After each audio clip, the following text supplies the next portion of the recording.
Come with me on a solo date while I introduce you to Mansasa's hidden gem.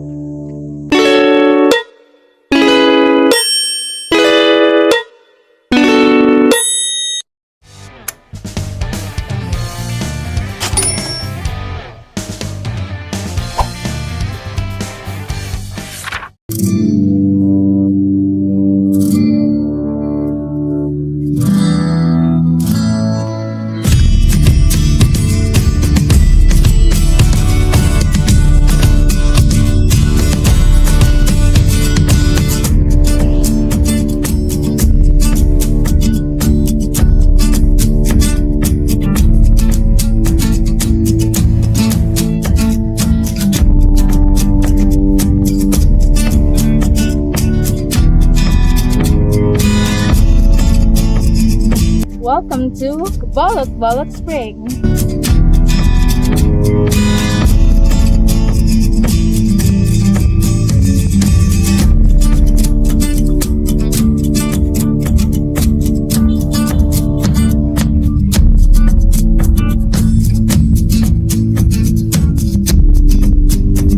Let me tell you a story. Actually, the Boloc-Boloc you're seeing right now is far from the Boloc-Boloc before it was restored. Restored? Rebuilt? Redeveloped?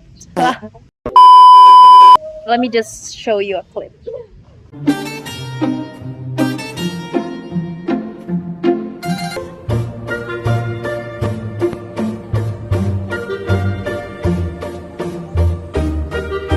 It really has come a long way from when we filmed that vlog, because look at it now.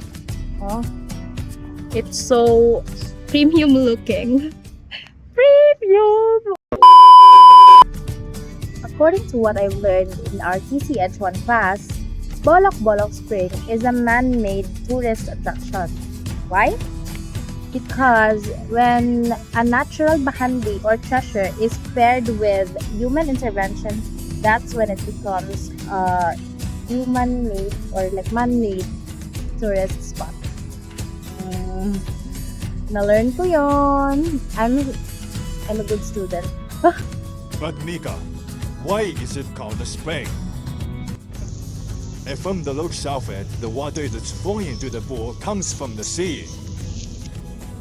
The best springs are usually fresh water. Yes, you're right.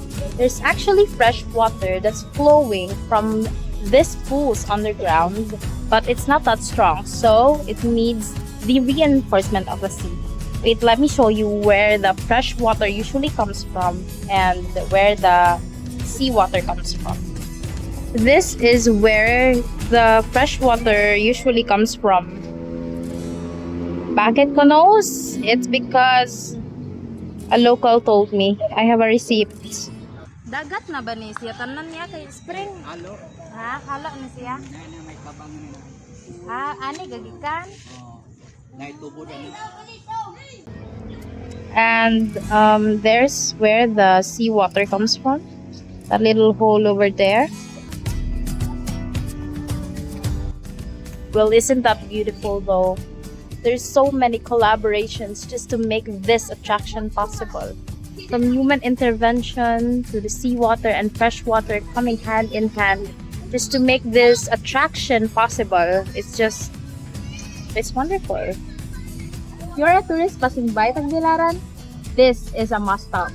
And if you're a local like me, make sure to appreciate this place because it truly is a bahandi to our barangay. That's it for our little adventure. I hope you enjoyed your morning with me today here at Boloc-Boloc Spring. And makabisita mo dito po. In other words, I hope you visit Boloc-Boloc Spring soon.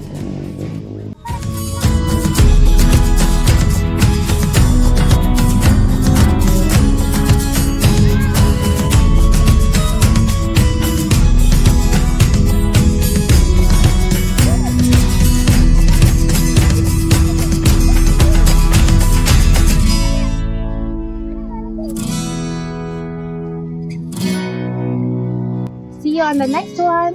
Mabuhay!